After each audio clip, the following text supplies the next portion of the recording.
Hey guys, welcome back to Game Sandwich. Thanks for following along on our little YouTube channel here. I am John, that down there is Kevin, and we are here to review Nintendo in 2024.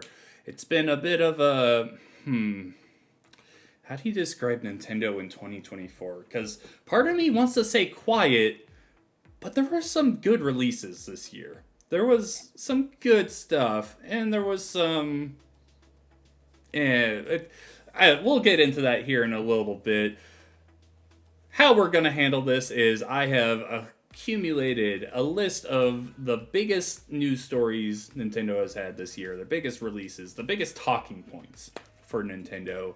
And we're going to just go ahead and talk about this and kind of see what the future holds for our little, this little small company that has been around for a little bit that you may have heard of a time or two. Kevin, how would you describe Nintendo in 2024?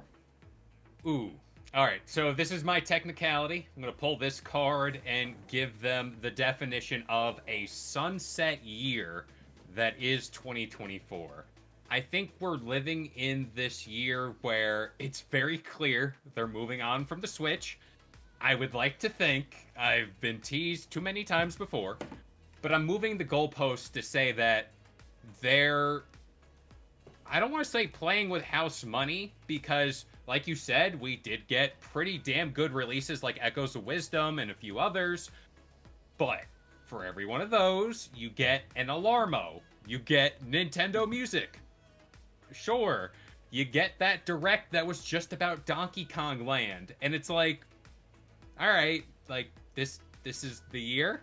Like, this is the year that was supposed to be all GameCube releases, all these ports to the Switch. We were supposed to get the Wind Waker and Twilight Princess bundle. So yeah, it's very much a sunset year for Nintendo. Yeah, I totally agree. This is the most, hey, we're just trying to hold on. We're just trying to make the Switch presentable a little bit until we can bring you the next iteration. Just to start off here with our biggest news stories for the year, I think really the biggest news story is what we didn't see, and that's the Nintendo Switch 2. At least as we are recording this in early December, we haven't seen the Nintendo Switch 2 once this year. The most they've talked about it is they've said we're not going to be talking about it. Like, So bad. So bad. It's insane. Like, this is the worst kept secret in gaming. We know it's coming. They have outright said, yes, it is coming.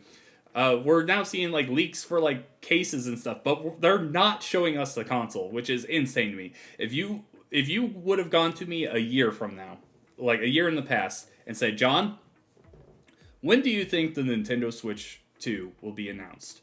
I would have said, oh, it'd probably be like, I don't know. I came in with the thought that it was going to release this year, so I was like, oh, it'd probably be like spring or summer they would talk about it. If you would have told me, oh, well, John, it's going to be delayed out of 2024. It's not releasing this year. Okay, well, it'd probably be revealed in like September or October. In no world ever would I have seen like we'd be in December and still they just won't talk about it. Like it's supposed to be releasing, I think in spring is the rumor right now, but we still don't know. With like all we really know about it is it's going to be backwards compatible, which is a huge get. Like that had to happen.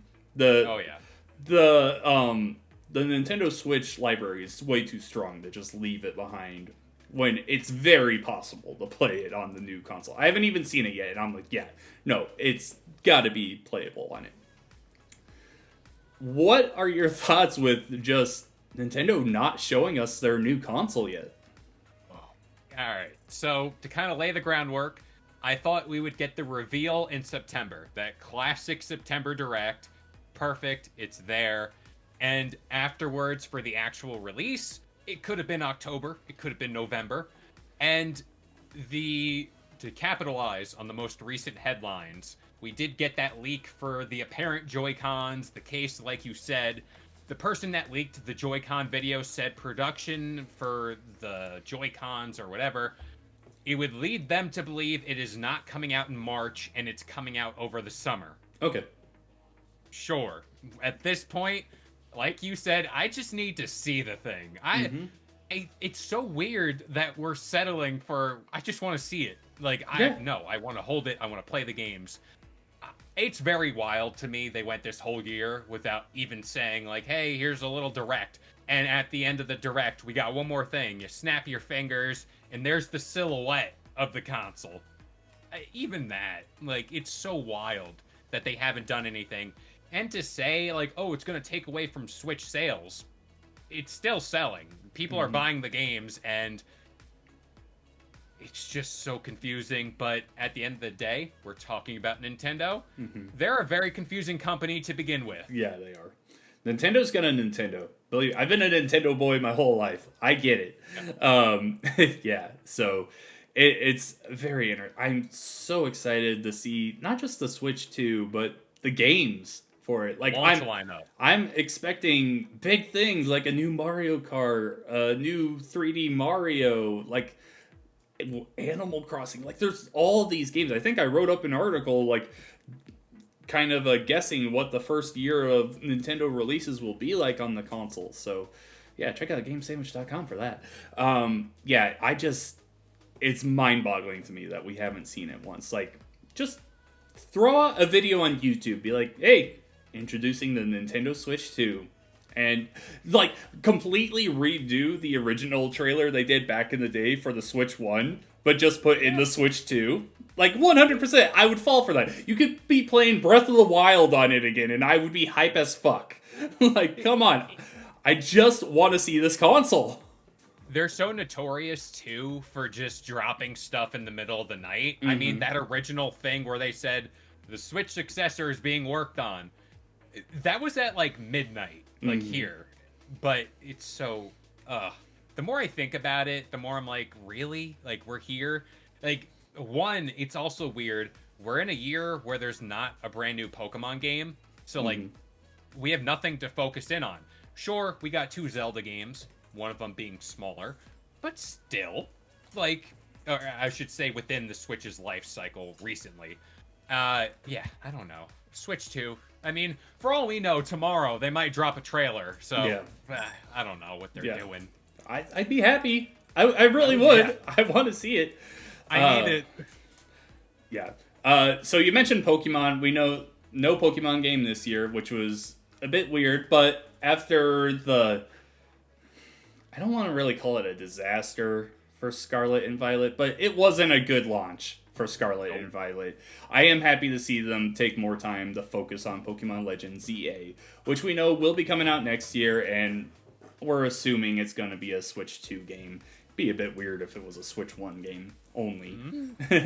But we also have Metroid Prime 4, which is... this game was announced back in 2017. They told us, hey, we have to restart development on it. We're putting Retro Studios on it. We finally got our good first look at it, and all they said was, hey, this is coming out next year. My thinking is that this is going to be a Switch 2 launch title, where it's going to be the Zelda thing, where it launches on both consoles. Yep. Because it was promised on the Switch 1, but they're like, oh yeah, no, go ahead and make it a Switch 2. My thing, though, is Metroid isn't a big seller, so I think they'll also have a Mario game to go with that. That's my personal prediction for the Switch 2 launch. Outside of that, let's see here. Those are the only 2 games that we know about for next year, I would say, for like Switch 2. We also have like Donkey Kong Country Returns, which... cool. That's another... just throw that into the lump of games that were like, okay, yeah, no, the Switch is definitely on its last legs. For games we got this year, the big one for me, and for a lot of people that grew up with the Nintendo GameCube, Paper Mario: The Thousand Year Door re-released on the Nintendo Switch. I gotta tell you,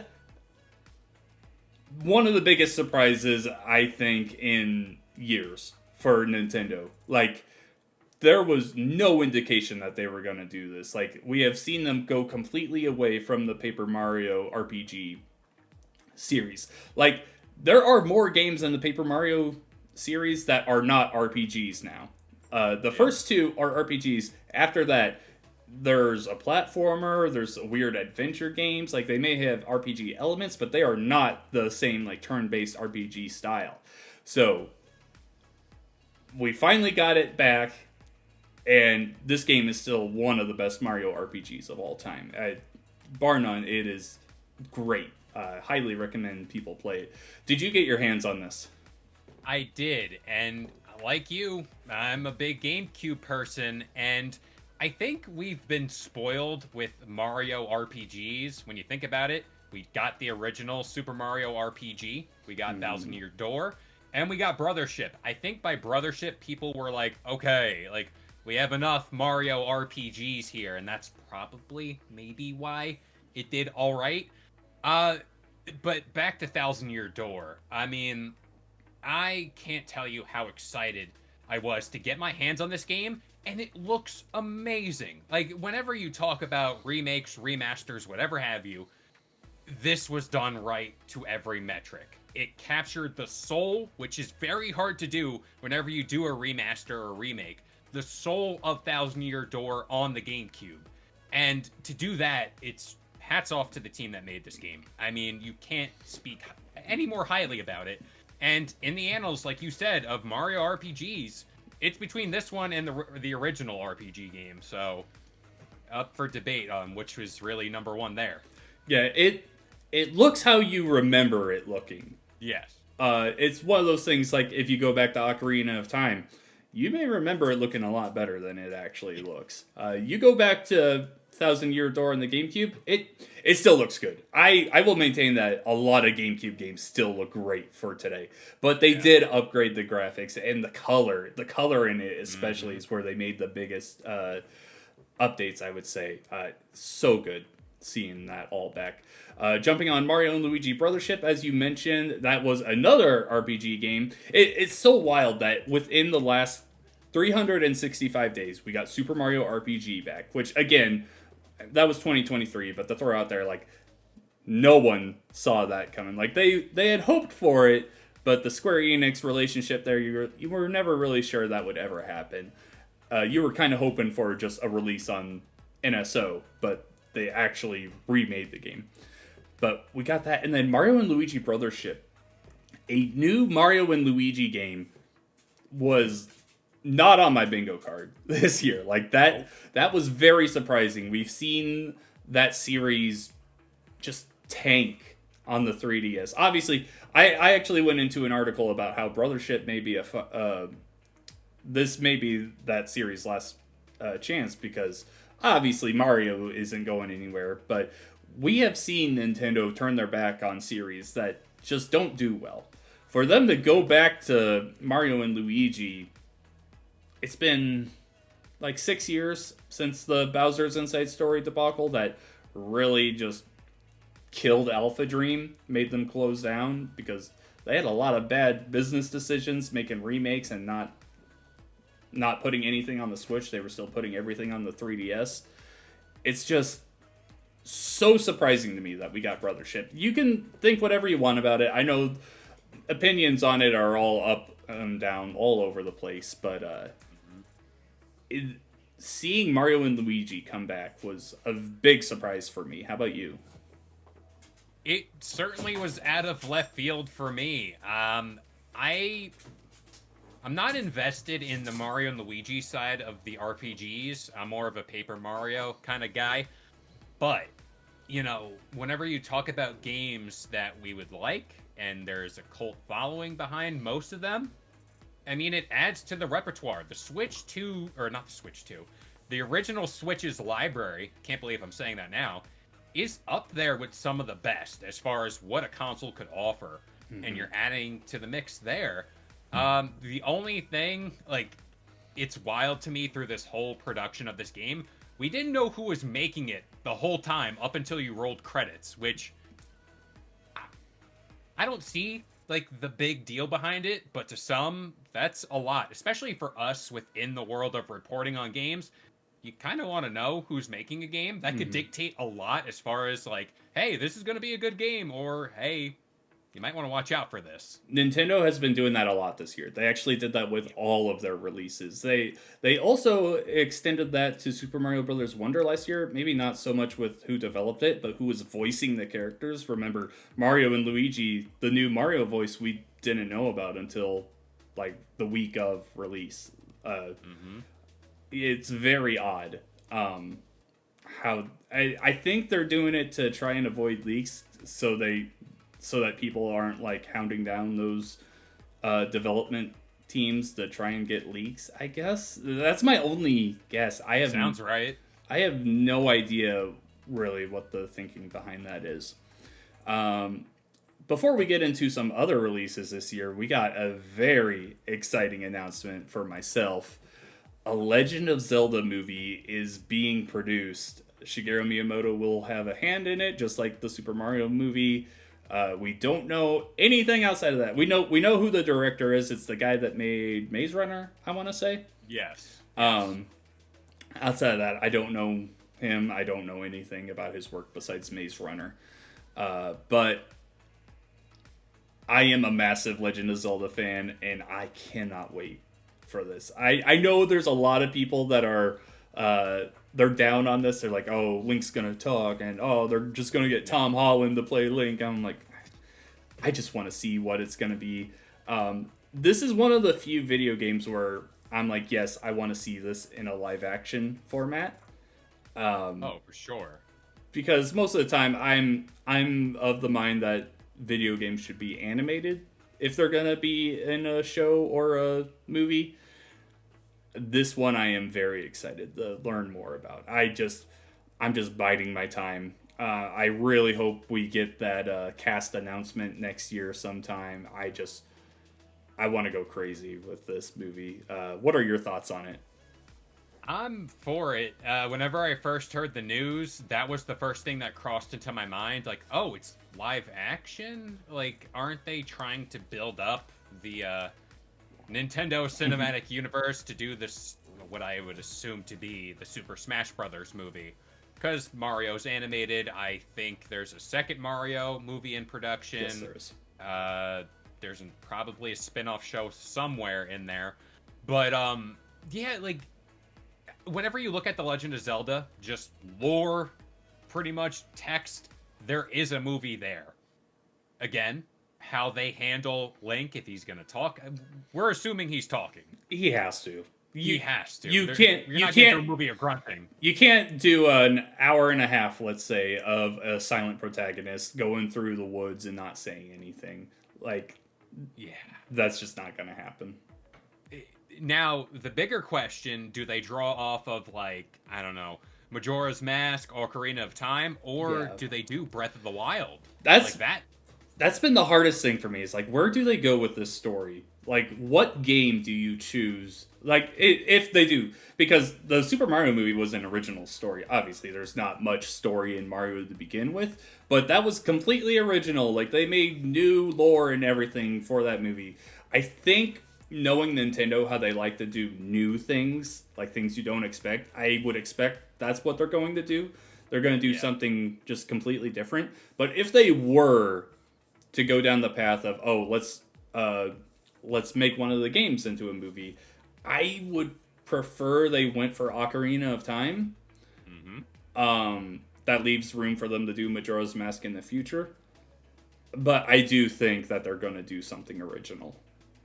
And I'm gonna slot this in. I always say it whenever we talk about the live-action Legend of Zelda movie. If we are doing Super Smash Brothers here, I think, wild speculation, to get these worlds to come together, I think we live in a world where a Toon Link, where the live-action Link falls into like a warp pipe or whatever have you, whatever means, and he turns into Toon Link. I think that's the easy way out to solve it, but people are going to be like, oh, like how does that even work?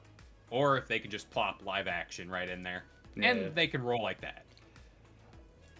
I'm of the mind I'm completely fine without the multiverse thing there. I'm completely fine without a Smash movie. Yeah. References are fine, but I'm fine. I would be happy with Zelda just being its own thing and Mario being its own thing as well. The worlds are just too different. In Smash, don't get me wrong, I love Smash as a game. I don't want to see that in movie form. Just they referenced Pikachu in the Sonic movie trailer. I was gonna bring that up. That's so funny to me that they did that. I wish we were. I can't wait to talk more about that movie. Okay, moving on. Other releases for this year, we got Super Mario Party Jamboree, which you and I streamed quite a bit on our channels. This game was one of the better Mario Parties.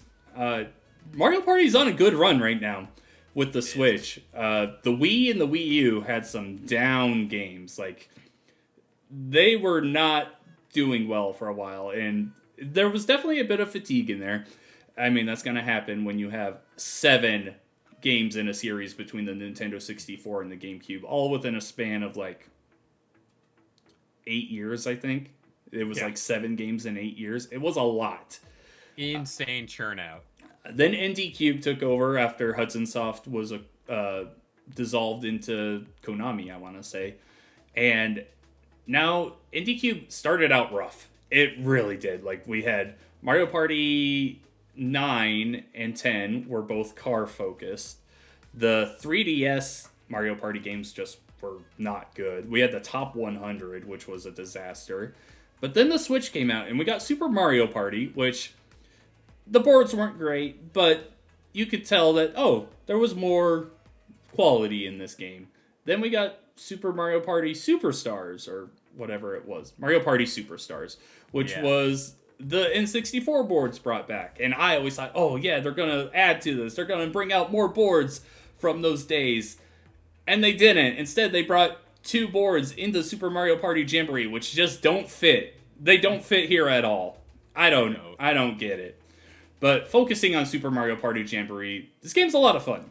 I enjoyed it a lot. They call it the biggest Mario Party ever, which really doesn't mean much, because if you're playing the main game, you're only playing with 4 people anyway. And the boards are good, but they're not like out of this world. Like, you can never see them happening in a Mario Party game. Yeah. This game surprises me because I was playing it with my family over Thanksgiving, and I was sitting there looking at the TV, and I was like, wow, like, I was talking about Thousand Year Door. This game looks stunning on the Switch. Yes. Like, where is that quality with all the other games? And I get Mario Party's less demanding and blah, blah, blah. But as far as, like, releases go for the year that was Nintendo, I'm going to remove Thousand Year Door out of this because it's a remaster, remake. I'll put it to the side. Brand new game. This is my game of the year from Nintendo. I loved it.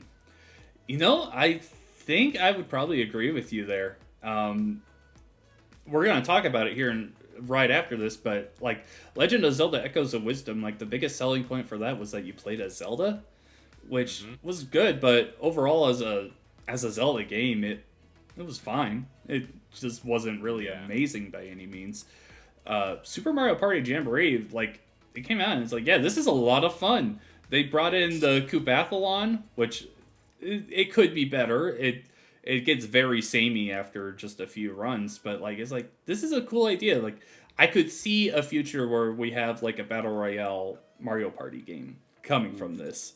Like, you know what I mean, though? Because it's just a bunch of people, like, playing mini games, and it's the same 3 mini games, so you have to change it up and stuff, but there's a lot of value in this. Now, I just don't understand the Westland and the Mario's Castle being put into this. Like, I'd rather, for this game in particular, I'd rather have completely new boards and then keep all those games brought back from the past and put it in Superstars.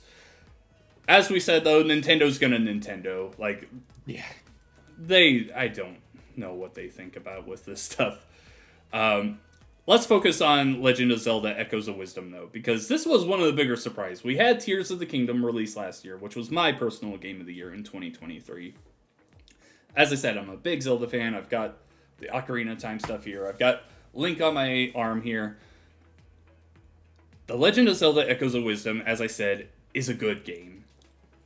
It's not that amazing though when it comes to Zelda games. The big thing here was they tried to implement a lot of what they learned from Breath of the Wild and Tears of the Kingdom and put it in a 2D Zelda game. We're playing as Zelda here, and you can bring in all these items and enemies in the world and make them work to your benefit. You can approach puzzles from all these different ways, and the problem with it is that with how limiting a 2D space is, well, okay, not 2D, but a top-down space is,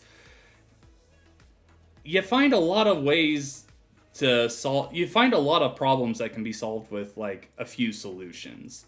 For example, like the bed.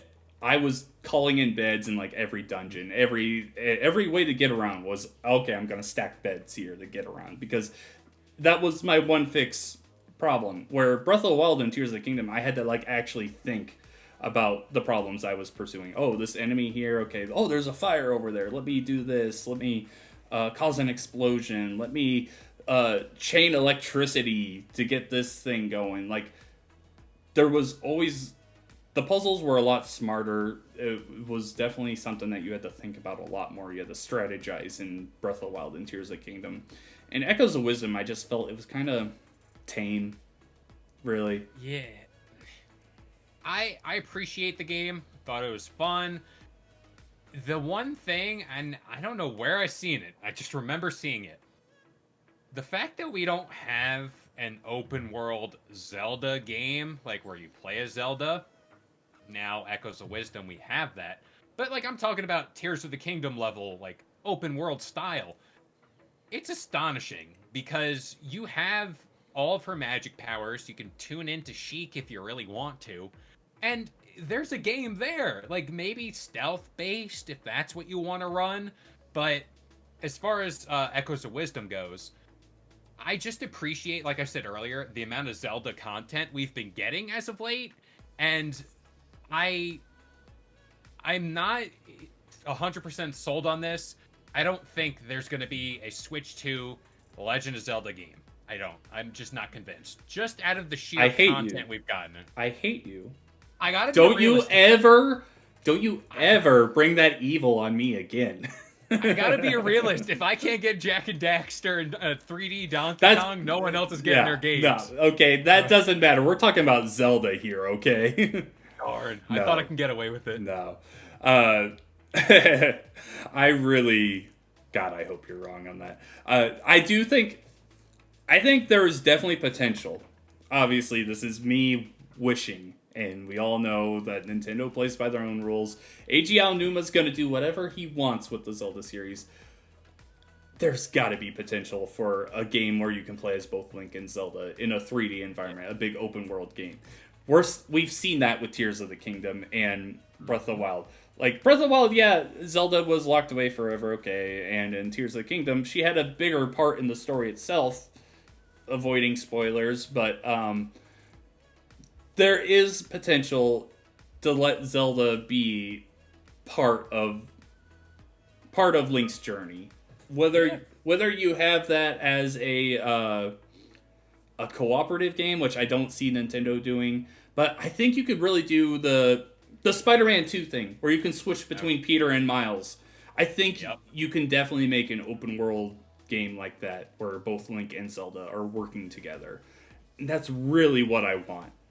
That's so much what I want from the next Zelda game. The next big Zelda game, I should say. We're only a year from Tears of the Kingdom, coming up on 2 years in 5 months. It's going to be a while before we see that. Like, we know how long these games take to make, but I really am hoping for that, I think. I mean, I'll put it out there. I would love a Wind Waker HD and Twilight Princess thing on the Switch too, if we're not getting it on the Switch now. Mm-hmm. Would that soothe you for a little bit to kind of give you that time there? Oh, yeah. Or, yeah. I still can't believe that Wind Waker and Twilight Princess haven't come out on the Switch yet. Like, we're talking about this past year, just the Switch in general, how it's just not there. Mm-hmm. That was like almost, I don't like to deal in guarantees, but that was pretty much at a guarantee, at least I thought, for the Switch. we've only heard rumors about it being worked on for years now. We heard the same thing with Metroid Prime Remaster, and then eventually that came out. So hopefully, it's just a perfect scenario to have both of those games bundled together, the HD versions from the Wii U, and just release them on the Switch. Everyone wants them. Those games are great. They are loved. They are. We can play Ocarina of Time and Majora's Mask through NSO. You're not doing a GameCube collection on NSO, so actually release those games. I'm hoping that they'll do it because we've seen Paper Mario: The Thousand Year Door, and we've seen some other GameCube games like Mario Sunshine came out in 3D All Stars years ago and all that.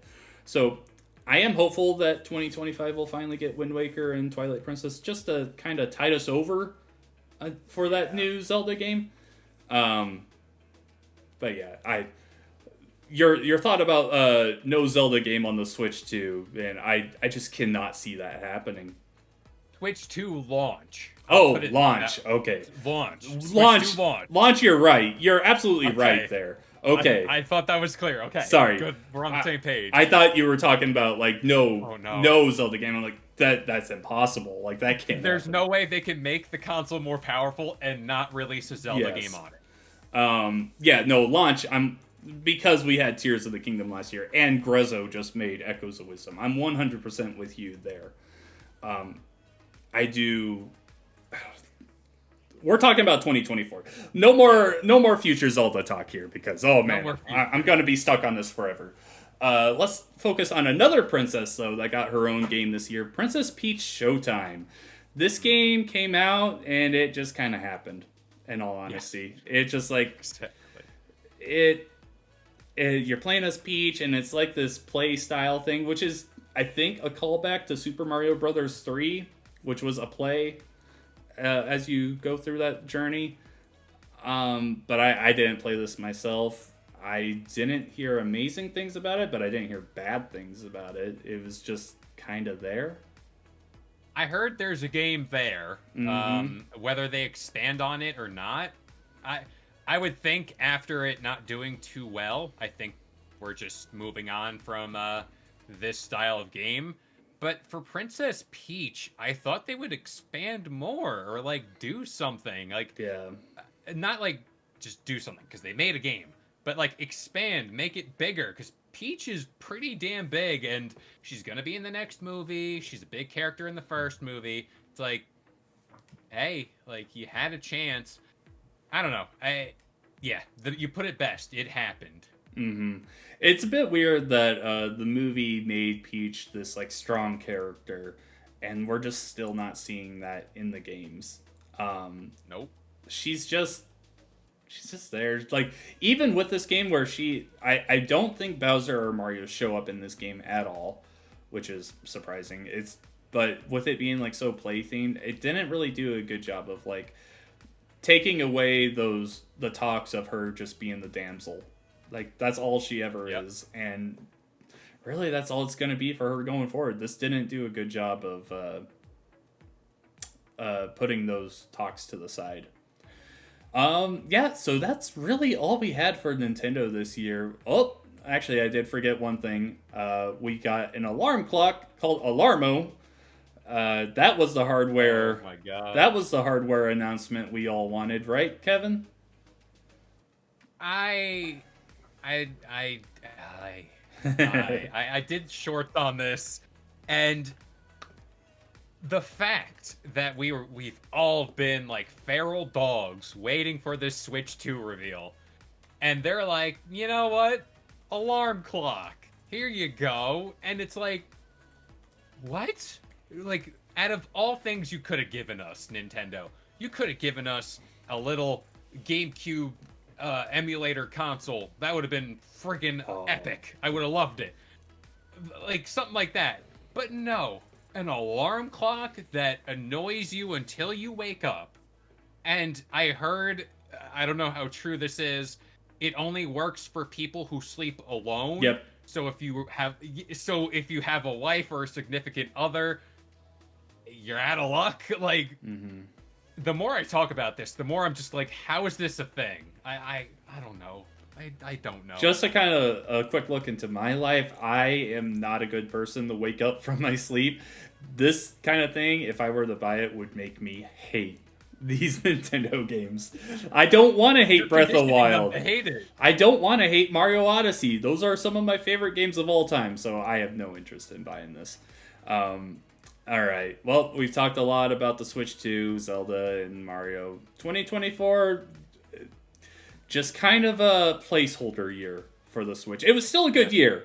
How would you score out of 10 Nintendo in 2024? Ooh. Outside of... Alright, I'm just looking at strict games, and out of all the ones, I got 2, Thousand Year Door and Super Mario Party Jamboree. I'm going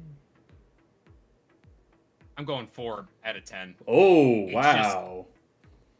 I don't mean to be harsh, and I know I said I moved the goalpost for them, but in a year where you could have set the Switch up as this GameCube emulator console thing, where you could have been doing ports all year and people would have been super happy with it, the fact that NSO hasn't gotten much love outside of a few Game Boy Advance games, there's a few N64 games. It's like there could have been things there to hold you over that would have went over great to NSO, and they're not there. It's just, and there's still no party chat on the Switch. What is that about? Like, please, we're in 2024. Like, please. But yeah, 4 out of 10. It's just, they're treading water, and I'll give them a little pass for that. But yeah, this was a year where they revealed the Switch 2, and there was nothing. Even worse. But yeah, I'll give you that. Yeah, the treading water thing is definitely true. Like they've said, well, I guess I don't know if that was said outright, but they were talking about how the Switch 2 was delayed so that they could make more units and make sure that they can get ahead of the scalper thing, which I very much appreciate. Yeah. But man, there was a lot of room for them to just show us it. Like, that wouldn't have harmed anything. Not at all. They don't even have to show us the games right now. Just the console itself. I just want to see that. Yeah, and it's a bit weird that this year, we didn't even talk about it, but arguably the biggest release was the Pokemon trading card game on mobile. I love that game. I didn't classify it in this because it's a mobile game. And it's Pokemon Company, not necessarily Nintendo. If we're factoring that in, no, it's not taking over Jamboree. I really did like Jamboree. I was going to say it was my game of the year for that, but I don't want to get too wild here. Yeah. I'm not trying to talk down on it or anything. I'm just saying it's a bit weird that that's probably the biggest release. Oh, yeah. No, I agree fully with that. It's weird that a mobile game about a trading card game is your big thing. Yeah. All right. For me, I wouldn't go a 4 out of 10, but yeah, I think I got to go with a 5 out of 10 for Nintendo this year. It's just, there was a lot of stuff in here I liked. And we didn't get the massive layoffs like the other two companies and like so many other companies in the gaming industry. But it was very much a year where we stayed in place. And I guess just existed. We're just there. We existed. And I guess in a year where you're trying to just bide time until the next console comes out, that's a win. Yeah. All right. Well, I'm going to throw it over to our viewers. Please join us in the comments. Let us know your thoughts on Nintendo's 2024. So much to speculate about their future. They definitely have the most exciting future of the three platform holders, I would say. Just because without a doubt, we see a future with the next console on the horizon. Be sure to like this video, subscribe to us, join our Discord, and we will see you later. If you enjoyed today's debate or want your weekly dose of gaming news content, consider subscribing to Game Sandwich for content just like this. And we'll see you guys next time.